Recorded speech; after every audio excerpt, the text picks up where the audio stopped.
দিবস এবারের যোগাটা একটু ভিন্ন প্রকারের, কারণ 10 বছর পূর্তি হয়েছে, এবার 11তম যোগা।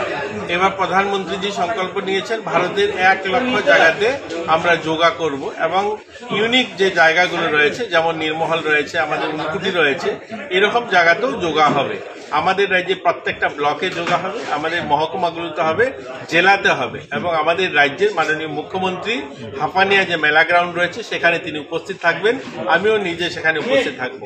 মাননীয় বিপ্লব কুমার দেব এবং আমাদের রতনলাল নাথ মহোদয় আমাদের নির্মহলে ওনারা উপস্থিত থাকবেন। সুধাংশু দাস, শান্তনা চাকমা উনকুটিতে থাকবেন এবং অন্যান্য মন্ত্রীরাও একটা সবগুলো জেলা সদরে যোগাতে ওনারা সামিল হবেন। এমএলএ আমাদের বিধায়কগণ নিজ নিজ এলাকাতে ব্লক স্তরে ওনারা সামিল হবেন। এবারের যোগা ওয়ান আর্থ ওয়ান হেলথ, গোটা বিশ্বের সমস্ত আমরা যারা সুস্থ থাকি এবং মানুষ ভালো থাকে, এইটা আমাদের মূল মন্ত্র। প্রধানমন্ত্রী যে এবার লক্ষ্য নিয়েছেন 1 লক্ষ জায়গাতে যেন যোগা শিবির অনুষ্ঠিত হয়, আর সেইভাবে আমরা কাজ করছি। ধন্যবাদ।